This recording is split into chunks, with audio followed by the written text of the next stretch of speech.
Bismillahirrahmanirrahim. Assalamualaikum warahmatullahi wabarakatuh. Waalaikumsalam warahmatullahi wabarakatuh. Hamdan syukran lillahi wahdah wa la haula wa la quwata illa billah. Asyhadu an la ilaha illallah wa asyhadu anna Muhammadan abduhu wa rasuluhu ma ba'd. Qala Allah Ta'ala fil Qur'anil Karim, a'udzu billahi minasyaitonir rajim. Wasbir nafsaka ma'al ladzina yad'una rabbahum bil ghadati wal 'ashyi yuriduna wajhah wa la ta'du 'ainaka 'anhum turidu zinatal hayatid dunya. Jamaah salat maghrib yang dimuliakan Allah, kita patut berbahagia dan bersyukur pada petang ini kita masih dalam kondisi sehat walafiat, bisa menggunakan waktu yang Allah berikan kepada kita dalam rangka untuk terus meningkatkan keimanan dan ketakwaan kita kepada Allah Subhanahu wa taala. Jamaah salat maghrib yang dimuliakan Allah, selama beberapa menit ke depan kita akan melanjutkan kajian kita pada pertemuan sebelumnya. Khusus petang ini saya ingin melanjutkan apa yang sebagiannya sudah saya sampaikan di pengajian malam Rabu kemarin ya, di pengajian pimpinan cabang Muhammadiyah Kota ya, di Darussalam. Sebagiannya akan saya coba review ya. Tapi sebagiannya juga ada yang baru yang akan kita sampaikan pada petang ini. Tema ini menjadi penting disampaikan karena sangat relevan atau sangat sesuai dengan kondisi kita pada saat ini. Kondisi di mana orang biasa, orang kecil, wong cilik dalam bahasa yang lebih akrab begitu, itu selalu dalam kondisi yang lemah, kondisi yang serba terbatas. Semoga kita tidak termasuk yang lemah tapi banyak mengeluh ya. Nah, saya ingin menjelaskan betapa Islam itu hadir ternyata dalam rangka untuk melakukan pembelaan terhadap orang-orang yang saya sebutkan tadi, orang-orang yang saya sebut sebagai wong cilik. Tidak hanya ideologi semacam komunisme yang selalu teriak-teriak untuk membela kaum proletar, kaum marginal, atau orang-orang kecil, tetapi saya ingin juga membuktikan bahwa Islam itu hadir juga pada saatnya yang tepat, membela mereka-mereka yang kita sebut sebagai orang-orang kecil, orang-orang yang lemah, atau bahkan mungkin dilemahkan atau diremehkan karena dengan segala keterbatasannya itu. Jamaah yang berbahagia, di awal tadi saya sudah membacakan satu ayat yang menjadi pembuka tentang pembahasan fadlu dha'fatil muslimin, keutamaan kondisi lemahnya kaum muslimin. Jadi kita jangan merasa bersedih, jangan merasa galau ya. Karena ada banyak yang merasakan bahwa kita ini dalam kondisi yang lemah, kemudian sulit ya kan, baik sulit secara ekonomi ya. Karena sekarang ini kabarnya banyak kebutuhan pokok semuanya naik. Sehingga mereka-mereka yang katanya orang kecil ini tidak mampu untuk memenuhinya. Tapi saya ingin mensupport, ingin memberikan motivasi, memberikan semangat bahwa kita tidak selamanya kondisi-kondisi sulit ini akan menjadikan kita pada posisi yang selamanya seperti itu. Allah akan menjelaskan kepada kita bahwa ternyata ada keutamaan-keutamaan bagi mereka yang dalam kondisi lemah tadi. Allah berfirman, "A'udzubillahi minasyaitonir rajim. Wasbir nafsaka ma'al ladzina yad'una rabbahum bil ghadati wal 'ashyi." Ini ayat memerintahkan kepada Rasulullah ya, agar bersabar bersama orang-orang yang selalu menyeru kepada Tuhan mereka bil ghadati, pada waktu pagi, wal 'ashyi, ya, pada waktu petang. Ini sekarang waktunya sudah masuk petang. Jamaah yang berbahagia. Jadi ini perintah dari Allah kepada Rasulullah Muhammad SAW agar selalu bersabar, setia menemani mereka-mereka yang saya sebutkan tadi, wong kiri tadi, ya, yang selalu lemah atau dilemahkan atau diremehkan atau dipermainkan. Sabar bersama mereka yang tidak pernah jenuh, ya, tidak pernah takut, tidak pernah bersedih, dia terus berseru kepada Allah, kepada Tuhan mereka, taat beribadah, istiqomah menjalankan sholat jamaah setiap 5 waktunya. Sabarlah bersama mereka-mereka itu, baik di waktu pagi maupun di waktu petang. Jamaah yang berbahagia, yuriduna wajah, mereka-mereka yang lemah tadi itu, yang tetap dengan kondisinya yang lemah tapi selalu tetap semangat berjuang, menyerukan panji-panji Allah, ya, tetap berdoa kepada Allah, ya. Yuriduna wajah, mereka lakukan semua itu dalam rangka hanya mengharap ridho Allah Subhanahu wa taala. Berikutnya Allah melarang bagi kita. Ini bukan hanya untuk Nabi Muhammad yang diperintahkan menyampaikan ini, tapi termasuk kita. Saya termasuk yang, kalau saya bilang kemarin di malam Rabu itu, termasuk yang tersinggung dengan ayat ini. Saya tidak tahu apakah Bapak Ibu sekalian tersinggung kalau misalnya saya bacakan kelanjutannya dari ayat ini. Terus terang saya termasuk yang tersinggung, dalam arti tersinggung merasa apakah ini juga termasuk saya? Apa larangannya?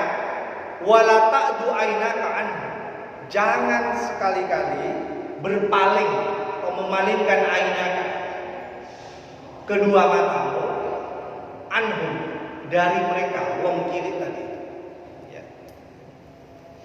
Gara-gara turidu zinatal hayatid dunya, gara-gara tergiur dengan zina, perhiasan hayatid dunia, kehidupan dunia. Jamaah yang berbahagia, ini mungkin tantangan bagi kita yang sedang berjuang menyuarakan kebenaran.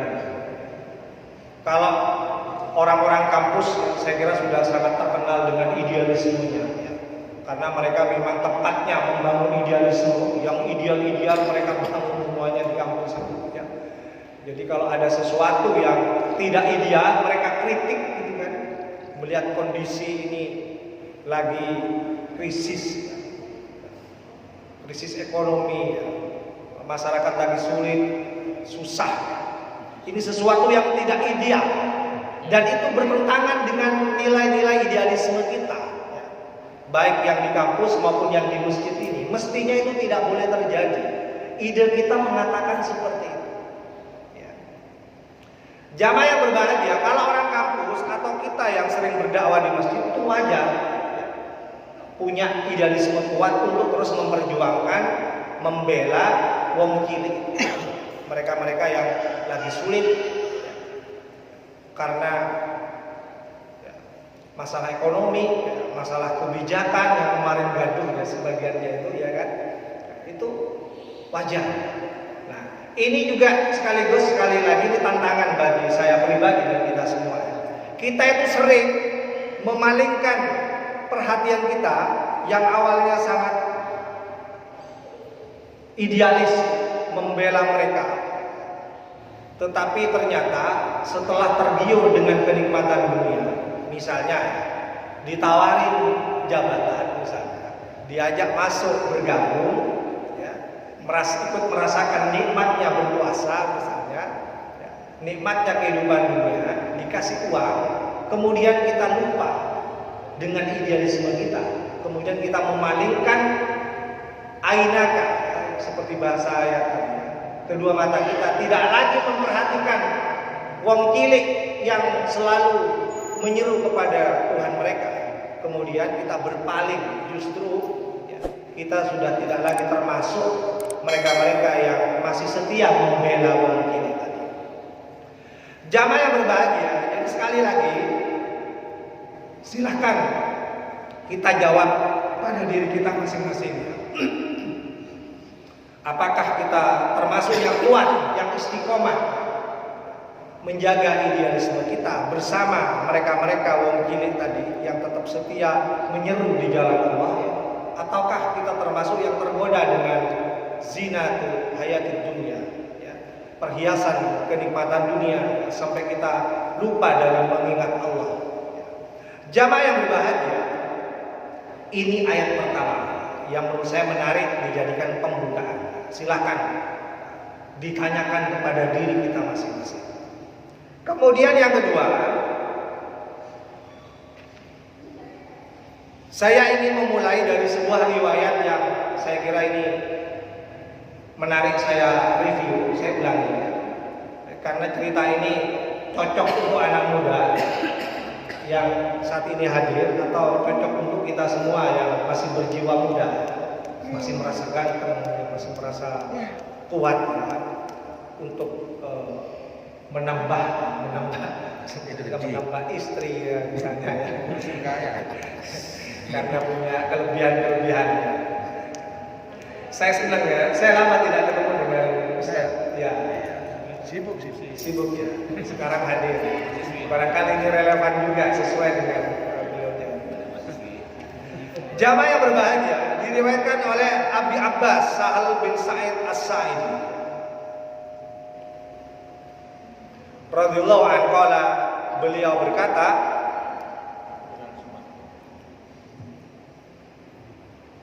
marra rajulun 'alan nabi, ada seorang pemuda lewat di depan Nabi.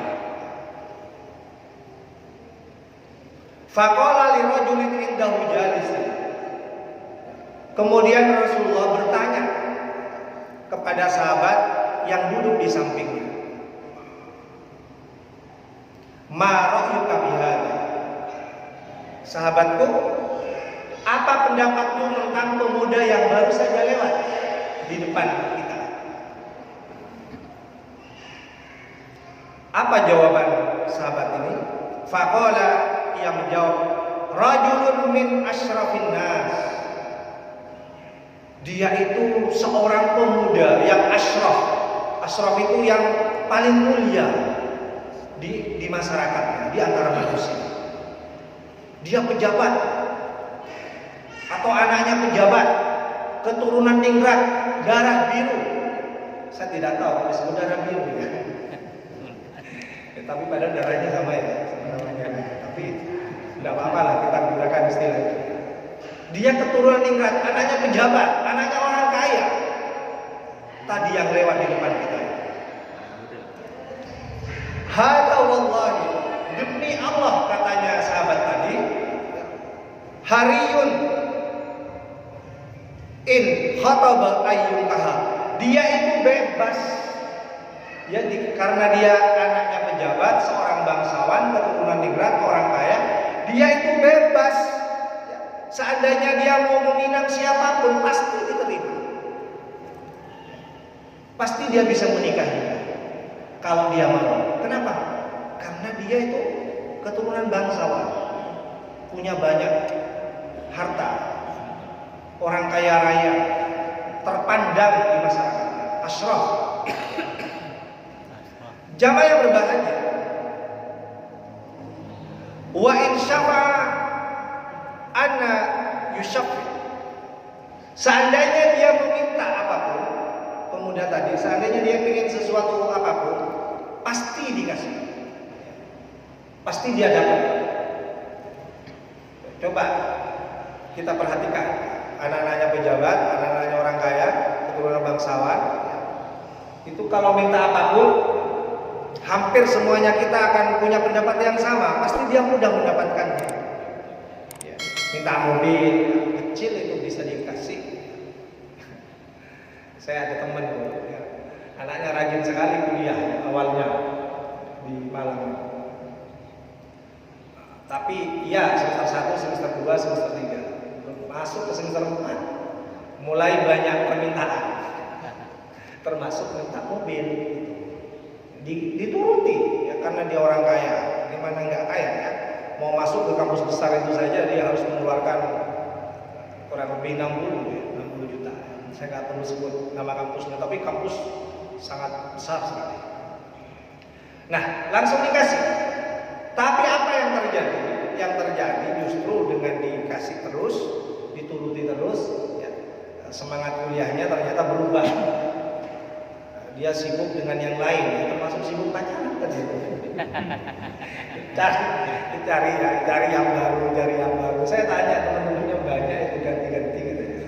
Makanya sesuai dengan hadis ini, dia mau minta apa saja bisa. Bahkan dia mau menimba cewek pun, ya, siapa yang dia suka pasti diterima.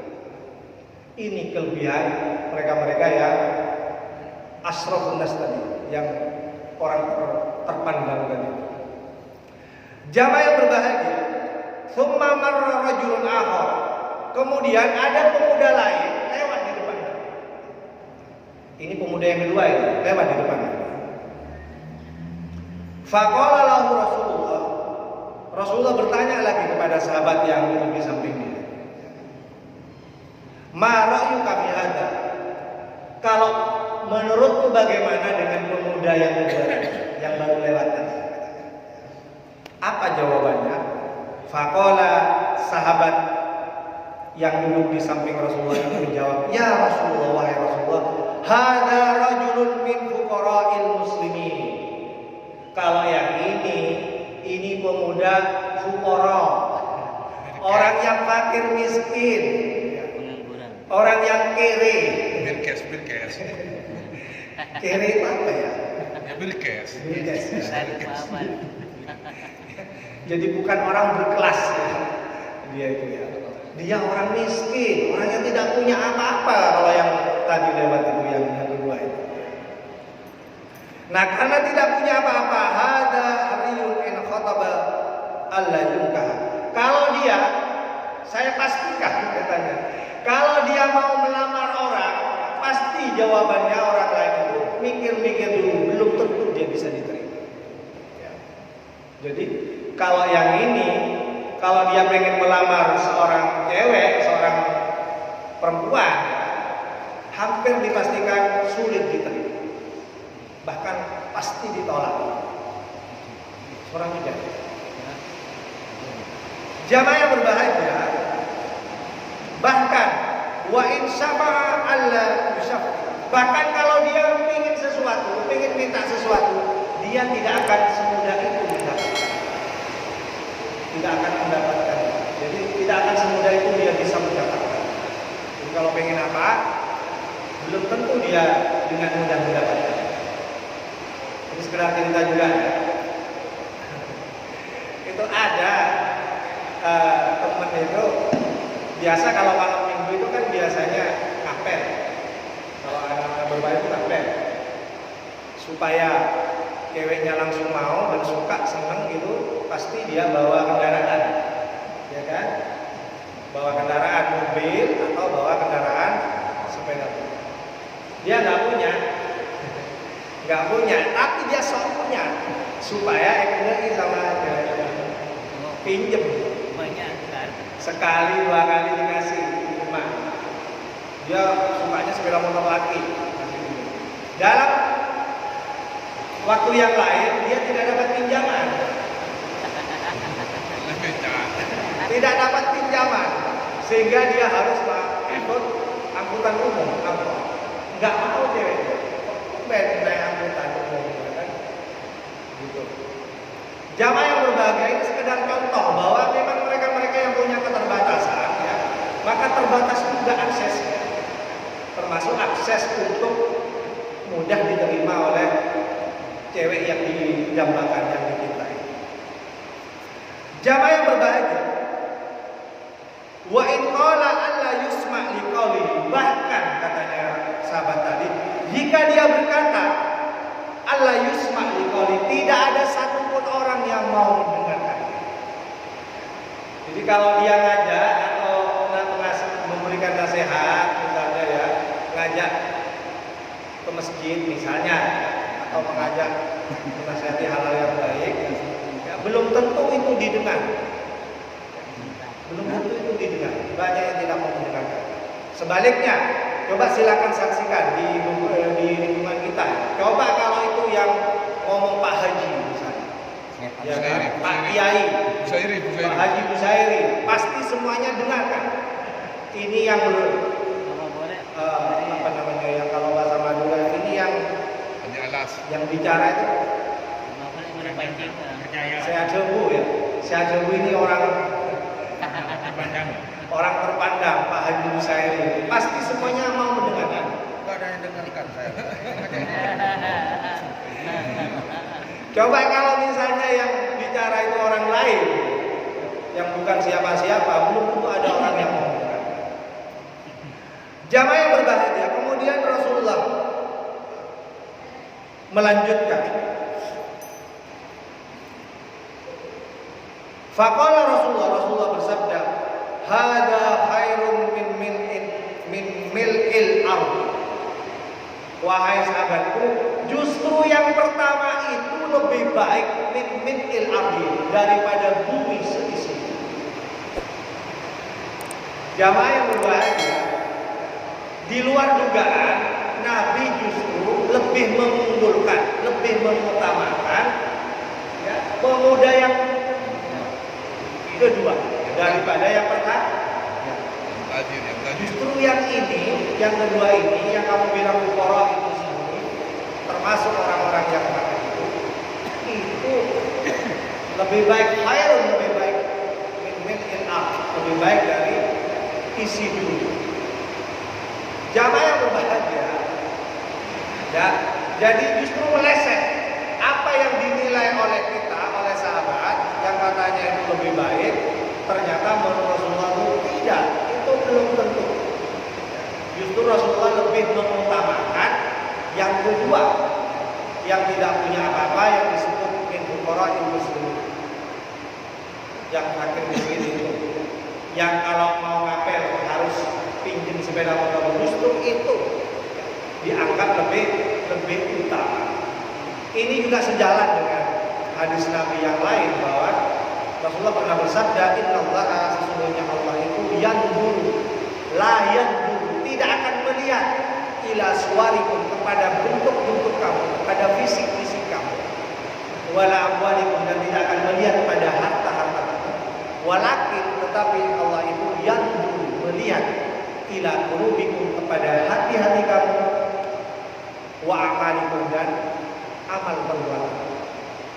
Jamaah yang berbahagia, oleh karena itu justru yang paling menentukan itu bukan semata-mata fisik, bukan karena dia ganteng, bukan karena dia status sosialnya orang terpandang, anaknya bangsawan atau keturunan bangsawan, bukan itu.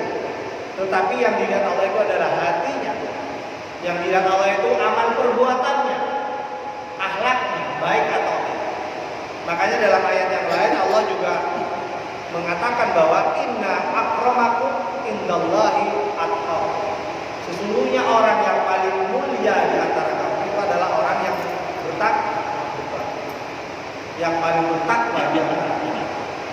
Jamaah yang berbahagia, sekali lagi, kita yang punya keterbatasan, yang dalam bahasa judul tadi adalah kondisi kelemahan, itu kan kelemahan. Orang tidak punya penampilan yang kurang baik, itu kan kelemahan, ya. Tapi itu bisa menjadi sebuah kekuatan yang itu diutamakan oleh Rasulullah. Kenapa dia kuat? Kenapa dia diutamakan? Karena apa? Karena hatinya. Karena hatinya baik, perilakunya baik, akhlaknya baik, ya kan? dia lebih istiqomah menjalankan kewajibannya sebagai kaum yang beriman dan bertakwa. Jamaah yang berbahagia. Nah, sama kita kalau dianggap lemah dalam masalah ekonomi itu adalah sebuah kelemahan. Kita tidak punya apa-apa seperti mereka, tetapi itu bisa menjadi kekuatan.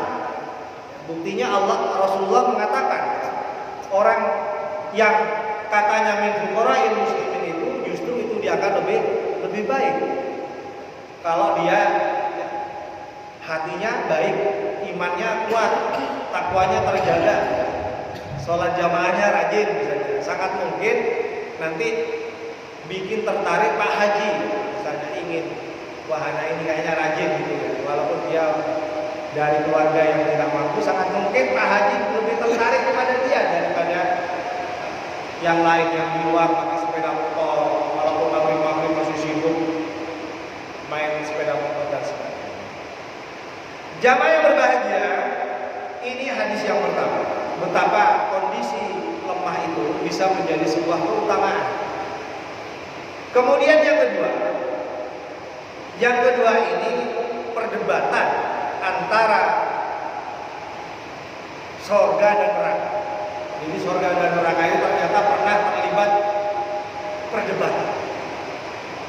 Diceritakan oleh Abu Sa'id Al-Khudri radhiyallahu anhu, dari Nabi sallallahu alaihi wasallam, beliau bersabda, ihtajjatil jannatu wan nar. Surga dan neraka saling berhujjah, saling berdebat. Faqalatin nar, neraka duluan yang berkata, fi dalam diriku atau bagianku al-jabbarun, mereka yang sombong, yang suka memaksa-maksa. Jabbar, sudah sombong, dia suka maksa-maksa orang. Wal mutakabbirun, dan bagianku kata neraka orang-orang yang sombong. Jamaah yang berbahagia, jadi neraka itu bilang ketika berdebat dengan surga, dia bilang pokoknya yang harus masuk ke dalam neraka, masuk ke kamarku, katanya neraka itu, hanya al-jabbarun, mereka yang suka memaksakan kehendak. Sudah tidak mau dipaksa karena dia punya uang banyak, karena dia punya kekuasaan, karena dia punya jabatan. Pokoknya kalau saya bilang A, harus A. Kalau saya bilang merah, harus merah. Kalau tidak mau, bagaimana caranya supaya mau? Misalnya dia punya banyak uang, dia punya banyak orang-orang berpengaruh, orang enteng, supaya kehendaknya diturut. Wal mutakabbirun, pokoknya mereka yang sombong harus masuk ke kamar. Ini katanya neraka. Wa qalatil jannah, surga juga tidak mau kalah. Dia juga lantang bersuara di depan Allah Subhanahu wa taala. Fi, yang harus ada pada diriku masuk dalam ruang surga, maksudnya siapa? Du'afa'un nas, mereka yang lemah di antara manusia. Wal masakinuhu, dan orang-orang yang miskin di antara mereka. Jamaah yang berbahagia, ini kabar gembira. Kabar gembira bagi mereka yang katanya dianggap miskin, ya kan? Miskin fisiknya, tidak punya mungkin seperti mereka yang serba punya, serba cukup, beli apa saja bisa. Tapi dianggap miskin, serba terbatas hidupnya. Mau minta apa saja belum tentu dia bisa memenuhinya. Seperti sekarang, misalnya mau beli minyak goreng dari pemerintah itu. Ternyata bapak ini tahu juga ya. Saya kira cuma ibu saja yang merasa kesulitan minyak goreng. Ternyata bapak-bapak juga tahu. Dibeli pemerintah untuk vaksin. Ya. Jadi mereka yang sulit, yang miskin, yang punya keterbatasan, mau beli apa saja nggak mampu ya, karena harga naik. Minyak goreng, tahu, tempe, yang suka tahu tempe sekarang juga harus menahan diri, jangan terlalu Banyak makan tahu. banyak ya, karena harganya naik. Seandainya tidak naik, katanya pedagangnya nggak naik kok, harganya cuma dikurangi bentuknya, dikecilin seperti ATM, bentuknya seperti ATM, tipis. Jawa yang berbahagia, jadi berbahagia ini kabar gembira bagi mereka yang disebut sebagai du'afaun nas, mereka-mereka yang dianggap lemah, mereka yang dianggap miskin. Lemah di sini mungkin dalam arti yang luas ya, lemah secara ekonomi ya, lemah secara politik ya, mungkin yang kita ini sekarang sepertinya walaupun mayoritas tapi tidak punya nilai tawar ya, seperti yang diprediksi oleh Rasulullah itu seperti buih di lautan, buihnya banyak tapi mudah terombang-ambing, mudah dikendalikan, mudah diatur gitu ya. Jamaah yang berbahagia, tapi sekali lagi keadaan seperti ini bisa menjadi barokah, bisa menjadi sebuah keutamaan. Kalau kita tetap bersabar dalam kondisi ini, tetap taat, beribadah, beriman, bertakwa kepada Allah, walaupun sesulit apapun, kita istiqomah, tidak mudah tergoda, tetap rajin ke masjid, tetap yad'una rabbahum, tetap berseru di jalan Allah Subhanahu wa taala. Saya yakin ini termasuk yang katanya surga wajib bersama masuk ke dalam surga. Jamaah yang berbahagia menyaksikan perdebatan antara surga dan neraka, faqadallahu bainahuma, kemudian Allah memutuskan di antara keduanya. Sudah, jangan berdebat. Jangan berdebat, wahai surga, wahai neraka. Innakil jannah, sesungguhnya kamu wahai surga, rahmati adalah rahmatku. Arhamu biki, aku menyayangi biki dengan surga itu man asya, orang yang aku kehendaki. Jadi kata Allah, sudah jangan berdebat. Kamu surga adalah rahmatku. Dengan kamu surga, aku akan menyayangi orang-orang yang aku kehendaki. Wa innakin naru, dan kamu wahai neraka, berhenti berdebat. Kenapa? Wa innakin naru, sesungguhnya kamu neraka adalah azabku. U'adzibu biki man asya, dan aku juga akan mengadab dengan kamu dengan menggunakan neraka itu man asya, orang yang aku kehendaki. Jamaah yang berbahagia, ini cerita perdebatan antara surga dan neraka. Satunya mengklaim merasa paling berhak untuk menaruh si A, yang satunya juga berhak saya perlu menaruh si B. Kemudian Allah menjadi penengah, jangan bertengkar. Aku ini yang paling tahu, yang paling berkehendak. Siapa yang cocok untuk mendapatkan rahmatku, aku tempatkan di surga. Siapa yang aku kehendaki untuk mendapatkan azabku, aku tempatkan di neraka. Jamaah yang berbahagia, oleh karena itu kita yang lemah, kita yang serba kekurangan, jangan berkecil hati, jangan minder. Siapa tahu kita ini termasuk yang dikehendaki Allah untuk mendapatkan rahmatnya, masuk ke dalam surga. Dan kuncinya tadi itu, qul amantu billah tsumma istaqim. Katakan, kamu beriman kepada Allah, aku beriman kepada Allah, tsumma istaqim. Kemudian istiqomah dengan keimanan. Jadi walaupun kita ini kondisinya lemah, dalam banyak hal kita ini katanya berada dalam kondisi yang lemah, tapi ingat kita harus tetap istiqomah di jalan itu. Jangan mau gara-gara terpengaruh dengan yang lain-lain, kemudian termasuk terpengaruh dengan kondisi-kondisi kita ya, kemudian kita tidak istiqomah di jalan itu. Itu kuncinya.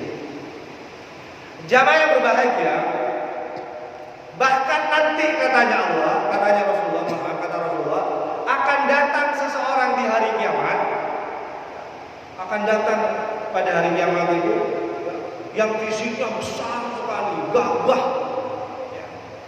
Tetapi itu tidak dinilai oleh Allah. Bahkan jangankan dinilai, bahkan dia